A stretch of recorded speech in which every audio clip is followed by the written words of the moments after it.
आणि तिथल्या तिथं वेळेत सेवा मिळाल्यामुळे नक्कीच त्यांच्या आरोग्याला ही तिथं मदत होत असते. मला असं कळतंय एकनाथ शिंदे साहेब असतील, त्याच्याचबरोबर काही भाजपचे नेते, कदाचित देवेंद्र फडणवीस साहेबांपर्यंत सुद्धा काही आमदार, जे सत्तेतले आमदार ते पोहोचलेले आहेत. चर्चा झाली, आम्हाला कळलं चर्चा सकारात्मक झालेली आहे.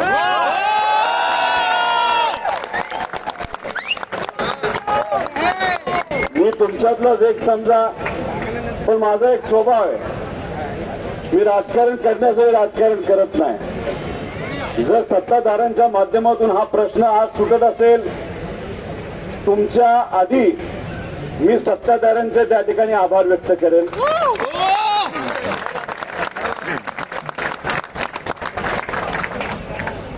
आमची कामगिरी कधी येते?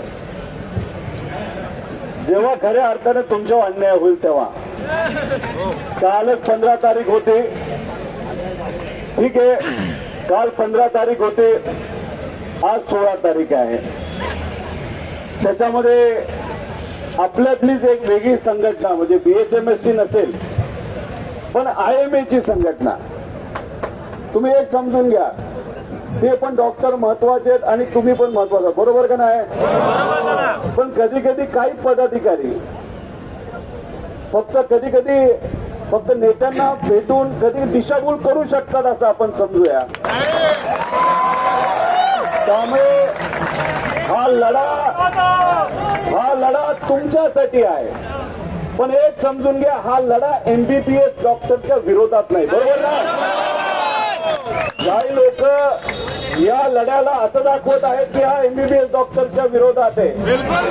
एका सुद्धा MBBS डॉक्टरांचा आम्हाला फोन नाही आला की यांचा विरोध करा, यांना तुम्ही सहकार्य करू. एका सुद्धा MBBS डॉक्टरचा फोन नाही. ते तुमचे बंधू आहेत, आपल्यातल्याच बहिणी आहेत, पण फक्त काही पदाधिकाऱ्यांनी कदाचित चुकीचं फिडिंग तिथे केलेलं आहे आणि ते चुकीचं फिडिंग झाल्यामुळे ही गल्लत झाली, ही अडचण झालेली आहे. अधिवेशनामध्ये सुद्धा जेव्हा आम्ही एखादा मुद्दा मांडतो, एखादी संघटना आमच्याकडे आली आणि त्या संघटनेने आमच्याकडे जी भूमिका मांडली ती आम्हाला कधी कधी खरी वाटते, पण आमचा स्वभाव असं आहे, एक संघटना आमच्याकडे आली तर त्याची दुसरी बाजू आम्ही समजून घेतो. बरोबर आहे, बरोबर आहे. पण काही लोक जी संघटना आपल्याकडे तीच खरी समजून त्या ठिकाणी निर्णय घेतात आणि त्याच्यामुळे मोठं नुकसान हे सामान्य लोकांचं होऊ शकतं.